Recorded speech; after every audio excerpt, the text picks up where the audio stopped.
எல்லாருக்கும் வணக்கம். நம்ம சாப்பிடக்கூடிய உணவுகள்லேயே பரிபூர்ணமான முழு சத்துக்களும் அடங்கிய உணவு அப்படின்னு எதை சொல்லுவோம் தெரியுங்களா? அதாவது மாவுச்சத்து, புரதச்சத்து, வைட்டமின் மினரல் சத்து, கொழுப்பு சத்து போன்ற எல்லா சத்துக்களும் ஒன்றா அமையப்பட்ட ஒரே உணவு இந்த உலகத்தில் ஒன்று தான் உண்டு. அது தாய்ப்பால். ஸோ அதனால தான் பிறந்த குழந்தைக்கு தாய்ப்பால் மட்டுமே போதும், வேற எந்த உணவுமே வேண்டான்னு சொல்கிறோம். ஆனால் இந்த ஒரு உணவு தவிர மீதி நாம் சாப்பிடக்கூடிய உணவுகள் அப்படிங்கிறது எல்லாத்துலேயுமே ஒரு சத்து இருக்கும், இன்னொரு சத்து இருக்காது. ஒன்று இருந்தால் இன்னொரு இருக்காது. மாவுச்சத்து இருந்தால் அதிகமாக இருந்தால் இந்த மற்ற சத்துக்கள் கம்மியாக இருக்கும். புரதச்சத்து அதிகமாக இருந்தால் வேற சத்துக்கள் இருக்காது. வைட்டமின் மினரல் சத்துக்கள், தாது பொருட்கள் இருக்காது. ஆக நம்மளுக்கு எல்லா சத்துக்களும் ஒன்றா கிடைக்கணும்னா அதுக்கு நாம் சீரான உணவு முறை பின்பற்றணும். அதாவது பேலன்ஸ் டயட் அப்படின்னு சொல்லுவோம் இது ஆங்கிலத்தில். இந்த சீரான உணவு முறை குறித்து தான் இன்னைக்கான வீடியோ. இப்ப சர்க்கரை இருக்கிறவங்களுக்கு, ரத்த கொதிப்பு இருக்கிறவங்களுக்குலாம் பயங்கர டவுட் வருது. ஸோ இந்த உணவு சாப்பிடலாமா, இது சாப்பிடலாமா, அதை சாப்பிடலாமான்னு நிறைய கன்ஃபியூஷன். அது மட்டும் இல்லாம எந்த உணவுகள் சாப்பிடணும், கரெக்டா எவ்வளவு சாப்பிடணும் அப்படிங்கிற தெளிவு இல்லை. கலோரிகள் எவ்வளவு எடுத்துக்கணும், எடுத்துக்கிட்டா நம்ம உடம்புக்கு நல்லது, அதுக்கு அதிகமான கலோரிகள் எடுக்கும்போது நம்ம குண்டாகிறோம். ஸோ எவ்வளவு கலோரிகள், எந்தெந்த உணவுகள்ல எவ்வளவு கலோரிகள் இருக்கு, ஸோ அந்த உணவுகள்லாம் காலையில, மதியானம், நைட்டு அப்படின்னு எப்படி நம்ம எடுத்துக்கணும். நம்ம தமிழ்நாட்டு உணவு வகைகள் இட்லி, தோசை முதற்கொண்டு அதுக்கு என்ன கலோரி இருக்கு, டயட் சார்ட் என்ன அப்படிங்கறத குறித்து தான் இன்னைக்கான video. Welcome to our channel doctor Karthikeyan. Doctors day அன்னைக்கு வெளியிடக்கூடிய இந்த வீடியோ மக்களுக்கு ரொம்ப உபயோகமா இருக்கணுங்கிறதுக்காக ரொம்ப மெனக்கெட்டு ப்ரிப்பேர் பண்ண ஒரு வீடியோ. இது ஃபுல்லா பாருங்க, கண்டிப்பா உபயோகமா இருக்கும். உணவு முறை பொறுத்த வரைக்கும் முதல் விஷயம் இந்த சீரான உணவு முறை தான். இந்த சீரான உணவு முறைனா இந்த சத்துக்கள், நான் போர்டில் எழுதியிருக்கிற சத்துக்கள்லாம் எல்லாமே ஒருங்கே அமையப்பட்ட மாதிரி நம்ம உணவை எடுத்துக்கணும். சோ இந்த சீரான உணவு முறை தான் எல்லா வயதினரும் பின்பற்ற வேண்டிய ஒரு உணவு முறை. அதாவது ஒரு வயசு குழந்தைய விட்டுருங்க தாய்ப்பால், இல்லைன்னா அதுக்கப்புறம் சின்ன சின்ன உணவுகள் சேர்த்துறோம். 1 to 2 வயசு விட்டுட்டீங்கன்னா 3 வயசுல இருந்து 3 to 5 வயது வரை பெரியவர்கள் சாப்பிடுற மாதிரி கொஞ்சம் கொஞ்சமா கொடுக்க ஆரம்பிக்கலாம். அதுக்கப்புறம் 6 வயதுல இருந்து எப்படி பெரியவங்க சாப்பிடுவாங்களோ அதே மாதிரி ஒரு ப்ராப்பர் பேலன்ஸ்டு சீரான உணவு முறை அப்படிங்கிறது ரொம்ப அவசியம். புரியுற மாதிரி சொல்லணும்னா ஒரு டீனேஜ் வயதினர், இப்ப அஜித் குமாரோட டாக்டர் 13 வயசு இருக்கிறாங்க அப்படின்னா அவங்களும் இதே சீரான உணவு முறை தான். 20 வயசு பையனும் இதே சீரான உணவு முறை தான். 30ல இருந்து 50 வயது வரை இருக்கக்கூடிய நடுத்தர வயதினரும் இதே சீரான உணவு முறை தான். 47 வயசு நடிகர் விஜயும் இதே சீரான உணவு முறை தான். 75 வயசு ஆகிய நம்ம நாட்டோட பிரசிடென்ட் ராம்நாத் கோவிந்தோட உணவு முறையும் இப்படிதான் இருக்கணும். 88 வயசான நம்ம பழைய பிரதமர் மன்மோகன் சிங்கோட உணவு முறையும் இதே மாதிரி தான் இருக்கணும். ஸோ எல்லாருக்குமே இந்த சீரான உணவு முறை தான் முக்கியம். ஆனால் இந்த சீரான உணவு முறைங்கிறது எவ்வளவு கலோரிகள் எடுக்கணும் அப்படிங்கிறது தான் வயதுக்கு ஏற்றாப்புல வேறுபடும். வேலைக்கு அவங்க செய்யக்கூடிய உடல் உழைப்புக்கு ஏற்றாப்புல வேறுபடும். ஆனா பெண்ணா அப்படிங்கிறதுக்கு ஏற்றாப்புல வேறுபடும். சர்க்கரை வியாதி இருக்கா, ரத்த கொதிப்பு இருக்கா அப்படிங்கிறதுக்கு ஏற்றாப்புல வேறுபடும். கர்ப்ப காலத்துல இப்ப கர்ப்பிணியா இல்ல பாலூட்டும் தாய்மாரா இருந்தா வேறுபடும். ஸோ அந்த நேரத்துல எல்லாம் கொஞ்சம் டிஃபரெண்டா இருக்கும். ஸோ அந்த நேரத்துல எல்லாம் கூடவோ குறைச்சலாவோ நம்மளுக்கு கலோரிகள் தேவைப்படும். இந்த சீரான உணவு முறையை நம்ம பின்பற்றினோம்னா எல்லா சத்துக்களும் நம்மளுக்கு கிடைக்கும். பூரண ஆரோக்கியத்தோட இருக்கலாம். திருமூலர் சொன்ன மாதிரி உணவே மருந்து அப்படிங்கிறது நம்மளோட உணவு முறையோட கொள்கையா இருக்கணும். மருந்தே உணவா மாறிடக்கூடாது. சோ இந்த சீரான உணவு முறையில இந்த சத்துக்கள், மாவுச்சத்து, புரதம், வைட்டமின், மினரல், கொழுப்பு இது எல்லாமே நம்ம சாப்பிட்ற உணவுல கிடைக்கணும். ஆனா என்ன மாறுபாடுனா கலோரி. எவ்வளவு கலோரி அப்படிங்கறதுல தான் மாறுபாடே இருக்கு. சிறியவர்களுக்கு கம்மியாகவும், நடுத்தர வயதினருக்கு அதிகமாகவும், பெரியவர்களுக்கு நடுத்தர வயதினரோட கொஞ்சம் கம்மியாகவும் இருக்கும். சீரான உணவு முறைனா இந்த 5 விஷயங்கள் நம்ம உணவுல எப்பவுமே இருக்கிற மாதிரி பார்த்துக்கணும். மாவுச்சத்து, காய்கறிகள், பழங்கள், புரதம், பால், கொழுப்பு. அதாவது மாவுச்சத்து ஃபர்ஸ்ட். ஸோ மாவுச்சத்துனா என்னங்க, நம்ம இப்போ நடக்கிறோம், ஓடுறோம், குடிக்கிறோம், நிமிடுறோம், ஏன் இந்த போர்டில் எழுதுறேன், நம்ம உடம்புக்குள்ள நம்ம மூச்சு விடுறோம், நம்ம இதே வினாடிக்கு வினாடி ரத்தத்தை பயங்கரமாக பம்ப் பண்ணி உடம்பு முழுக்க செலுத்துது. எல்லாத்துக்கும் என்ன தேவை, நல்ல சக்தி தேவை. அந்த சக்தியை கொடுக்கக்கூடியது தான் இந்த மாவுச்சத்து மிகுந்த உணவுகள். அடுத்தது காய்கறிகள், பழங்கள். ஸோ இந்த காய்கறிகள், பழங்கள்ல வைட்டமின், மினரல் போன்ற பல்வேறு விதமான சத்துக்கள் இருக்குங்கிறதுனால அது மட்டும் இல்லாமல் நம்ம உடம்பு செரிமானத்துக்கு, டைஜஷனுக்கு அந்த காம்ப்ளெக்ஸ் கார்போஹைட்ரேட் அப்படின்னு சொல்லக்கூடிய பொருள்கள் இருக்கிறதுனால, ஸோ காய்கறி பழங்கள்ல ஏகப்பட்ட வைட்டமின், மினரல்கள் இருக்கிறதுனால நம்ம உணவுல, நம்ம தட்டுல பாதிக்கு மேல பாதிக்கு மேல என்ன இருக்கணும்னா காய்கறி பழங்கள் தான் நம்ம தட்டுல இருக்கணும். மூணாவது விஷயம் வந்து இந்த புரதச்சத்து தான். எவ்வளவு அளவுக்கு மாவுச்சத்து எடுத்துக்கிறோமோ அதே அளவுக்கு புரதச்சத்து எடுத்துக்கணும். ஆனா நம்ம தமிழ்நாட்டு உணவுகள்ல நம்ம பெரிய அளவுல நம்ம எடுத்துக்காம விடுறது இந்த புரதச்சத்துக்கள் தான். ஸோ இந்த புரதச்சத்துக்கள் இல்லாம போயிடுறதுனால பல்வேறு வியாதிகள் சீக்கிரமா நம்மளுக்கு வந்துடுது. எதுக்காக இந்த புரதச்சத்து மெயினா எதுக்காக தேவைன்னு நினைக்கிறீங்க? இப்போ நம்ம உடம்புல வந்து எல்லா பொருள்களுமே அழிஞ்சி அழிஞ்சி திருப்பி திருப்பி வளருது. இப்போ நம்ம முடி இருக்கு, முடி வந்து விழுந்து விழுந்து முளைச்சுக்கிட்டே தான் இருக்கு. கை நகங்கள் இருக்கு, நகங்கள் தொடர்ந்து வளர்ந்துகிட்டே இருக்கு, நம்ம கட் பண்ணிக்கிட்டே இருக்கோம். அதே மாதிரி நம்ம உடம்புக்குள்ளார பல்வேறு விதமான செல்கள் இருக்கு. அந்த செல்கள்லாம் தினம் தினம் அழிஞ்சுக்கிட்டு இருக்கு. அழியிற நேரத்தில் புது புது செல்கள் அங்க உருவாகிக்கிட்டு இருக்கு. ஸோ புது புது செல்கள் வளர்றதுக்கு முக்கியமான தேவை புரோட்டீன். நம்ம உடம்போட கட்டமைப்பு எதனால ஆனது? புரதச்சத்துனால ஆனது.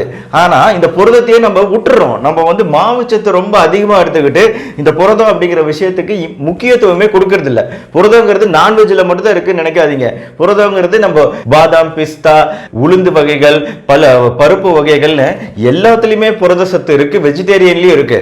ஆனா இந்த புரத சத்துக்கு நம்ம முக்கியத்துவம் கொடுக்கறது கிடையாது. ஸோ நாலாவது விஷயம் பால். பால் சார்ந்த உணவுகள். பால் எதுக்காக மெயினா தேவை? நம்ம பல்லோட ஹெல்த்துக்கு, ஆரோக்கியத்துக்கு, நம்மளோட எலும்புகளோட ஆரோக்கியத்துக்கு தேவை. ஏன்னா பால்னாலே நம்ம மனசுக்கு முதல்ல வருது கால்சியம். ஸோ அந்த கால்சியம் எதுக்காக தேவை? இந்த பல்களோட ஆரோக்கியத்துக்கு, எலும்புகளோட ஆரோக்கியத்துக்கு தேவை. அது மட்டும் இல்லாமல் இன்னும் நிறைய சத்துக்கள் பால்ல இருக்கு. ஸோ பால் அப்படிங்கிறத தினசரி நம்ம உணவுல டெய்லியுமே எடுத்துக்கணும். அது கண்டிப்பா தேவை. அதே மாதிரி எண்ணெய் அப்படிங்கிறதும் சிறிய அளவில் கொஞ்சமா நம்ம உணவுல சேர்த்துக்கலாம். ஏன்னா எண்ணெய் அப்படிங்கிறது ஒருத்தருக்கு 15 to 30 ml அப்படிங்கிற அளவுல தான் ஒரு நாளைக்கே நம்ம சேர்த்துக்க முடியும். ஸோ ஆனாலுமே அந்த கொஞ்சோண்டு எண்ணெய் அப்படிங்கிறது நம்மளுக்கு தேவை. ஏன்னா எண்ணெய் வந்து ரொம்ப அதிக கலோரி உள்ள ஒரு உணவு. 100 ml எண்ணெயில 880 கலோரிக்கு மேல சக்தி இருக்கு. அதனாலதான் வந்து எண்ணெய் அப்படிங்கிறத அளவா நம்ம எடுத்துக்க சொல்றோம். ஆக நம்ம உணவுல இந்த 5 சத்துக்களும் இருந்துச்சுன்னா அது வந்து சீரான உணவு முறைன்னு அர்த்தம். அந்த சீரான உணவு முறையை தான் டெய்லியுமே காலை, மாலை, மதியம் அப்படின்னு எல்லா நேரமும் நம்ம ஃபாலோ பண்ண வேண்டிய விஷயம் வந்து இந்த சீரான உணவு முறை தான். ஸோ இந்த மாதிரி நம்ம ஃபாலோ பண்ணும்போது ஒரு விஷயம் ஞாபகம் வச்சுக்கணும்.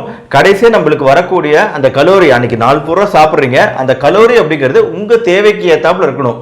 உங்கள் உடல் எடைக்கு ஏற்றாப்புல நீங்கள் என்ன வேலை செய்கிறீங்க, உங்களுக்கு சர்க்கரை இருக்கா, ரத்த கொதிப்பு இருக்கா, கர்ப்பிணியா போன்ற பல விஷயங்கள் உங்கள் கலோரி அளவை தீர்மானிக்குது.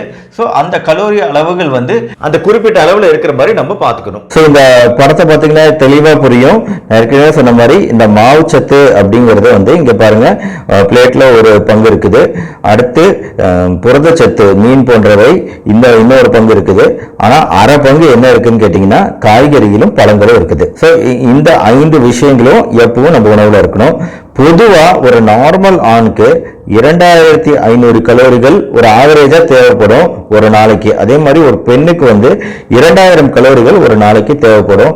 அதே மாதிரி குழந்தைகள் பொறுத்த வரைக்கும் 1 to 2 வயது, அதாவது ஃபர்ஸ்ட் 6 மாத தாய்ப்பால், அப்புறம் குழந்தைகளோட செரிமானத்துக்காக கொஞ்சம் கொஞ்சமா நம்ம உணவுகளை அதிகப்படுத்திக்கிட்டே வருவோம்.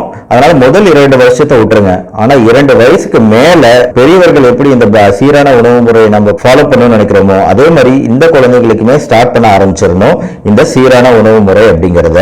அடுத்து இந்த மாவுச்சத்து உள்ள உணவுகள் என்னென்ன அப்படிங்கிறத இப்போ பார்ப்போம். ஸோ இதை நான் வந்து டைப் பண்ணி வச்சுருக்கிறேன். இப்போ பார்த்தீங்கன்னா ஃபஸ்ட்டு உணவு என்ன, எடை என்ன, கெலோரி என்ன அப்படின்னு கொடுத்துருக்கிறேன். வெள்ளை அரிசி, நம்ம அரிசி சாதம் 150 கிராம் அப்படிங்கிற அளவில் ஒரு கப்பு 150 கிராம் அப்படின்னு எடுத்துக்கலாம். ஸோ அப்படி எடுக்கும்போது நம்ம வெள்ளை அரிசி சாதம் சாப்பிடும்போது கலோரிகள் எவ்வளோ வருது பாருங்கள், 306 கலோரி வருது. இட்லி, ஒரு இட்லி 3 இன்ச்சு விட்டமுள்ள ஒரு இட்லி 35 கலோரி. தோசை 6 இன்ச்சு விட்டமுள்ள தோசை 60 கலோரி. சப்பாத்தி 6 இன்ச்சு விட்டமுள்ளது 71 கலோரி. புளி சாதம் 150 கிராம் உள்ளது 415 கலோரி. தயிர் சாதம் 300 கிராம் 433 கலோரி. சாம்பார் சாதம் 300 கிராம். ஆக இது வந்து முதல் குரூப் மாவு சத்து. அடுத்து காய்கறிகளில் பார்த்தீங்கன்னா சுரக்காய் கூட்டு 150 கிராம் 405 கலோரி. பூண்டு ரசம் 150 கிராம் 36 கலோரி, அதில் ஒன்றும் கிடையாது. உருளைக்கிழங்கு பொரியல் 60 கிராமே 150 கலோரி. சாம்பார் தண்ணியாக, அதாவது 1-2 காய்கறிகள் போட்ட சாம்பார் 150 மில்லி 60 கலோரி, பருப்பு 60 மில்லி 70 கலோரி, சாலடு செஞ்சோம்னா ஒரு பிளேட்டு சாலட் எடுத்துக்கிட்டால் கூட நல்ல வயிறு நிறையும், ஆனால் கலோரிகள் கம்மியாக இருக்கும், 70 கலோரி. வெஜிடபிள் சூப் அதே மாதிரி 150 மில்லி சாப்பிட்டாலும் 50 கலோரி தான். ரைத்தா, தயிரில் வெங்காயம் போட்டு இந்த ரைத்தா எடுத்துக்கிட்டாலும் 80 மில்லி 112 கலோரி. அதே மாதிரி பழ வகைகளில் ஆப்பிள், வாழைப்பழம், ஆப்பிள் 65, வாழைப்பழம் 90, கொய்யா 50, மாம்பழம் 180, மொசம்பி 40. இந்த குரூப் ரொம்ப முக்கியங்க. இதுதான் வந்து நம்ம பிளேட்டில் பாதி அளவு எடுத்துக்க போகிறது இந்த ஐட்டம். அதனால் நம்ம கரெக்டாக இதை சூஸ் பண்ணணும். இது பாதி இருக்கணும், பழங்கள் பாதி இருக்கணும், காய்கறிகள் பாதி இருக்கணும். ஸோ இந்த பழ வகைகள், காய்கறி வகைகள் பொறுத்த வரைக்கும் ஒரு விஷயம் இருக்குங்க. ஒரு நாளைக்கு 5 போர்ஷன் அப்படிங்கிற அளவில் நம்ம இதை எடுத்துக்கணும். அதாவது ஒரு போர்ஷன்னா 80 கிராம் அப்படிங்கிற, அதாவது இதில் வந்து ஒரு 3 காய்கறிகள் சேர்த்துக்கிட்டா கீழே வந்து 2 பழங்கள் சேர்த்துக்கலாம். சரிங்களா? இங்கே ஒரு 2 பழங்கள் சேர்த்துக்கலாம், இங்கே ஒரு 3 காய்கறிகள் சேர்த்துக்கலாம். ஸோ அதோட அளவு 5. ஸோ 5 விஷயங்களை சேர்த்துக்கிட்டோம். போர்ஷன்ஸ் அப்படிங்கிற அளவில் ஒரு 80 கிராம் அளவில், ஒரு கைப்பிடி அளவில் இதை நம்ம சேர்த்துக்கணும். ஸோ ஒரு கைப்பிடி அளவு 80 to 100 கிராம் அப்படின்னு ரஃபாக எடுத்துக்கலாம். ஸோ அதுதான் நம்மளுக்கு கணக்கு. நம்ம பிளேட்டில் அரைவாசி இருக்கக்கூடிய விஷயங்கள் என்னன்னு கேட்டிங்கன்னா இந்த காய்கறிகளும் பழங்களும் தான். அதை நீங்கள் கரெக்டாக நோட் பண்ணிக்கோங்க. அடுத்து பாருங்கள், இந்த புரதம். ஸோ நான் ஏற்கனவே சொன்ன மாதிரி இந்த புரதச்சத்தை நம்ம வந்து எப்படி காய்கறிகள் வந்து 5 விதமாக எடுக்கிறோமோ அதே மாதிரி புரதமுமே வந்து வெஜ்ஜு நான்வெஜ்ஜு கலந்த மாதிரி எடுத்துக்கணும். ஒரு நாள் வெஜ் எடுத்துக்கிட்டோம்னா இன்னொரு நாள் நான்வெஜ்ஜு அப்படின்னு மிக்ஸ் பண்ணிக்கணும். இப்போ வெஜ் ஐட்டமில் பார்த்தீங்கன்னா இப்போ மஷ்ரூம் இருக்குது. வேக வைத்த மஷ்ரூம் 12 கலோரி, ஆனால் ஃப்ரை பண்ண மஷ்ரூம் பார்த்தீங்கன்னா 25 கிராமே 100 கலோரி. ஸோ எண்ணெயோட பவர் இங்கே வேலை செய்யுது. ஃப்ரை பண்ணுறதுனால எண்ணெயில் தானே ஃப்ரை பண்ணுறோம், அதான் கலோரி ஆட்டோமேட்டிக்காக அதிகமாகிடுது. அப்புறம் rajma beans 25 gram 65 calorie, soya beans 25 gram 60 calorie, உளுந்தில் வந்து நல்ல ஒரு புரதச்சத்து இருக்குது. இது ஆட்டோமேட்டிக்காக இட்லியோடு சேர்ந்து போயிடும். ஸோ அது ஒரு 25 கிராம்னாலும் 50 கலோரி. Beans 25 gram 90 calorie. பாதாம் 25 கிராம் அதாவது 58 கலோரி. இப்போ 10 பாதாம் எடுத்துக்கிட்டோம்னா 85 கலோரி அப்படிங்கிறாங்க. அதேமாதிரி முந்திரி 10 முந்திரி எடுத்துக்கிட்டால் 95 கலோரி. நிலக்கடலை 50 நிலக்கடலை சாப்பிட்டோம்னா 90 கலோரி. அதே மாதிரி இப்போ நான்வெஜ்ஜில் புரதங்கள் என்னென்ன இருக்குது அப்படின்னு பார்த்தீங்கன்னா சிக்கன் மசாலா 150 கிராம் 341 கலோரி, முட்டை ஆம்லெட் 1 130 கலோரி, முட்டை masala 150 gram 258 calorie. So chicken வகைகளில் கலோரிகள் அதிகம். ஸோ அதனால் கரெக்டாக அளவில் எடுத்துக்கணும். ஒரு ஜென்ரலாக ஒரு விஷயம் என்ன சொல்கிறாங்கன்னா, இப்போது வாரத்துக்கு 2 நாளாவது மீன் எடுத்துக்கணும் அப்படின்னு சொல்கிறாங்க. அந்த மீனோட அளவு எவ்வளோன்னா, இப்போ வந்து ஒரு சீட்டுக்கட்டு இருக்குதுன்னு வைங்களேன், ஒரு டெக் ஆஃப் கார்ட்ஸ். அந்த சீட்டுக்கட்டில் வந்து 52 கார்டு இருக்கும். நீங்கள் பார்த்துருப்பீங்க அந்த சீட்டுக்கட்டை. அந்த ஒரு சீட்டுக்கட்டு எவ்வளவு கனமாக இருக்குது, எவ்வளோ நீள அகலத்தில் இருக்குது, அந்த அளவில் நம்ம ஒரு மீன் துண்டு அப்படிங்கிறது அந்த அளவு தான். அதான் ஒரு போர்ஷன். அப்ராக்சிமேட்டாக அந்த சீட்டுக்கட்டு அளவு ஞாபகம் வச்சுக்கலாம். 2 துண்டு இந்த மாதிரி வாரத்துக்கு மீன் எடுத்துக்கலாம் அப்படிங்கிறது தான் கணக்கு.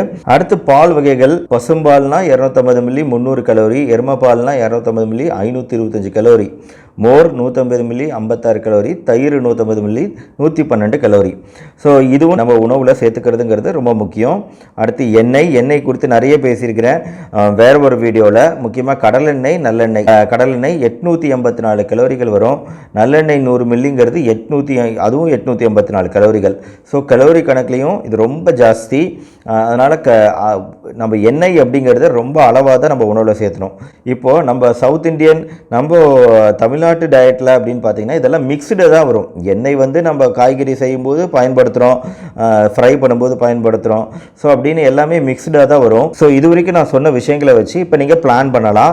இப்போது இட்லி வந்து ஒரு இட்லி அப்படின்னா ஒரு காலையில் வந்து ஒரு 3 இட்லி. தொட்டுக்க வந்து இங்கே சாம்பார் நான் ஏற்கனவே சொன்னேன் 150 மில்லி 60 அப்படின்னு சொல்லிட்டு தொட்டுக்க வந்து சாம்பார் யூஸ் பண்ணிக்கலாம். ஸோ 3 இட்லி ப்ளஸ் சாம்பார் 2 கரண்டி, அப்புறம் ஒரு முட்டை காலையில் சேர்த்துக்கிறதுங்கிறது அது ஒரு 130 கலோரி. ஸோ இங்கே ஒரு 95, 2 கரண்டி சாம்பார் இல்லை 3 கரண்டி சாம்பார் யூஸ் பண்ணோம்னா ஒரு 180 கலோரிகள் தேவைப்படும். Plus 130 calorie. ஸோ காலை நேரத்தில் ப்ளஸ் கூடவே வந்து ஒரு பழங்கள், காய்கறிகளில் காலை நேரத்தில் ஏதாவது ஒரு பழம் சேர்த்துக்கிறது நல்லது. இப்போ வாழைப்பழமோ ஆப்பிளோ ஏதோ ஒன்றுங்க, ரெண்டு கூட எடுத்துக்கலாம், 2 விதமான பழங்கள் கூட எடுத்துக்கலாம். ஸோ அப்படி எடுத்துக்கும்போது அது 2 சேர்த்தா ஒரு 150 அப்படின்னு பார்த்தீங்கன்னா காலையில் வந்து ஒரு நல்ல ஒரு காம்பினேஷனில் சாப்பிட்றீங்க. ஒரு 150 ப்ளஸ் 130, 280, 280 ஒரு 180, 460, 555 அப்படிங்கிற அளவில் காலையில் உங்களோட கலோரி கணக்கு வருது. ஸோ அதுக்கப்புறமா ஸ்நாக்ஸ் வந்து காலை நேரத்தில் வந்து இந்த பாதாம் பிஸ்தா போன்ற ஸ்நாக்ஸ் வகைகளில் ப்ரோட்டீன் இருக்குதுன்னு சொன்னேன் பாதாம்லலாம். ஸோ இந்த பாதாம் வகைகளை எடுத்துக்கிட்டிங்கன்னா அது உங்களுக்கு ப்ரோட்டீனும் ஆச்சு, உங்களுக்கு நல்ல தெம்பும் தரக்கூடியது பாதாம். அதுக்கப்புறம் மத்தியான நேரத்தில் என்ன சாப்பிட்லாம்? மதியான நேரத்தில் இங்கேருந்து ஒரு ரைஸ் எடுத்துக்கோங்க. ரைஸ் எவ்வளோ கலோரி வேணுமோ அவ்வளோ கலோரிக்கு ஏற்றப்போ 1 கப்போ 2 கப்போ, பொதுவாக 1 கப் ரைஸ் எடுத்தால் போதும். கூட வந்து நீங்கள் இந்த காய்கறிகள்லேருந்து நீங்கள் எதை வேணால் சூஸ் பண்ணிக்கோங்க, எந்த காய்கறிகள் வேணால் சூஸ் பண்ணுங்கள். ஸோ அந்த காய்கறிகள் எவ்வளோக்கு எவ்வளோ அதிகமாக எடுத்துக்கிறீங்களோ நல்லது. மினிமம் ஒரு 2 விதமான காய்கறிகள் மதியான நேரத்தில் எடுத்துக்கோங்க. ஸோ எவ்வளவு எடுத்துக்கிறீங்கிறத இந்த கலோரி கணக்கை வச்சு நீங்கள் கணக்கு போட்டுக்கலாம். ஸோ இந்த காய்கறி ப்ளஸ் முடிந்தால் ஒரு பழம் மதியான நேரத்துலையும் சேர்த்துக்கலாம். ஸோ இப்படி நீங்கள் பழம், காய்கறி ப்ளஸ் சாதம் ப்ளஸ் நம்ம வழக்கம் போல் குழம்பு, ரசம், தயிர் எல்லாமே இதில் சேர்த்துக்கலாம். ஸோ அப்படி சேர்த்தும்போது நம்ம வரக்கூடிய கலோரி அளவு அப்படிங்கிறது வந்து நான் இது வந்து எதை வச்சு கால்குலேட் பண்ணுறதுனா 2000 கலோரி ஒரு நாளைக்கு தேவை ஒரு பெண்ணுக்கு அப்படிங்கிற கணக்கு வச்சு இங்கே நான் கால்குலேஷன் பண்ணிகிட்டு இருக்கேன். ஒரு 800 கலோரி அளவுக்கு இங்கே மதியான நேரத்தில் சாப்பிட்டுக்கலாம். அதுக்கப்புறம் நைட் நேரத்தில் குறைவாக எடுத்துக்கலாம். நம்ம நைட் நேரத்தில் கலோரி அப்படிங்கிறது வந்து ஒரு 500 அப்படிங்கிற அளவில் எடுத்துக்கிட்டு நைட்டில் அந்த மில்க் ஒரு டம்ளர் குடிச்சிங்கன்னா நம்ம அன்னைக்கு கலோரி கணக்கு ஒரு 2000 அப்படிங்கிற கணக்கை நம்ம அச்சீவ் பண்ணிடலாம். ஸோ இந்த கலோரிகள்லாம் உங்களுக்கு காமிச்சிருந்தேன், கீழே டிஸ்கிரிப்ஷன்லேயும் போடுறேன். ஸோ அந்த எக்ஸல் ஷீட்டை கீழே டிஸ்கிரிப்ஷனில் போடுறேன், அதை வச்சு நீங்கள் பார்த்துக்கலாம். இட்லியோ தோசையோ சப்பாத்தியோ சாதமோ எதாக இருந்தாலும் சிறுதானிய வகைகளோ எதாக இருந்தாலும் நம்ம பிளேட்டில் இவ்வளோ தான் அது இடத்த அடைச்சிக்கணும். ஸோ பிளேட்டு ஃபுல்லாக அது இருக்கக்கூடாது, அதுதான் முக்கியம். ரெண்டாவது இந்த புரோட்டீன்கிறது கட்டாயம் நம்ம உணவில் சேர்த்துக்கணும். மூணாவது விஷயம் அந்த காய்கறிகள் பழங்கள் அப்படிங்கிறது நம்ம அரைவாசி பிளேட்டுக்கு அதுதான் இருக்கணும். ஸோ இந்த கணக்கில் தான் நம்ம உணவு முறையை ஃபாலோ பண்ணணும். நான் 2000 கலோரிக்கு போட்டு காமிச்சேன். ஆனால் இந்த சர்க்கரை வியாதி இருக்கிறவங்க, ரத்த கொதிப்பு இருக்கிறவங்களாம் சில உணவுகளை அவாய்ட் பண்ணணும் அப்படின்னு சொல்லுவோம். ஏன்னா வந்து நான் ஏற்கனவே கிளைசிமிக் இண்டெக்ஸ் பற்றி ஒரு வீடியோ போட்டிருந்தேன். ஸோ அதை பேஸ் பண்ணி வரக்கூடிய சில உணவுகள் மட்டும் நம்ம அவாய்ட் பண்ணிக்கலாம். மற்றபடி எல்லா உணவுகளுமே கரெக்டாக இந்த பேலன்சிங் மெயின்டைன் பண்ணி சாப்பிட்டா போதும். சர்க்கரை நோய் இருக்கும்போது அதுக்குரிய உணவு அளவு கரெக்டாக மெயின்டைன் பண்ணணும். எவ்வளோ சாப்பிட்றோங்கிறது முக்கியம், பேலன்சிங் ரொம்ப ரொம்ப முக்கியம். எல்லா சத்துக்களும் நம்ம உணவுக்கு தேவை, நம்ம உடம்புக்கு தேவை. அந்த சத்துக்களை நம்ம மொத்தமாக குறைச்சிடக்கூடாது. வெறும் கொஞ்சோண்டு கப்பில் சாதம், கொஞ்சோண்டு சாம்பார், அப்பயும் சுகர் குறையவே மாட்டேங்குது அப்படின்னீங்கன்னா புரதம் கம்மியாக இருக்கலாம் உங்கள் டயட்டில். அதனால வந்து சர்க்கரையை வந்து கரெக்டாக கண்ட்ரோல் பண்ண முடியாமல் போகலாம். சீக்கிரமாக நரம்புகள்லாம் வந்து இந்த மரத்து போகிறது, உணர்ச்சி தெரியாமல் போகிறது, கால் நரம்புகளில் புண்ணுகள்லாம் ஏற்படுது. இதுக்காக மெயின் காரணம் என்னன்னு கேட்டிங்கன்னா புரதம் இல்லாமல் போகிறது தான்.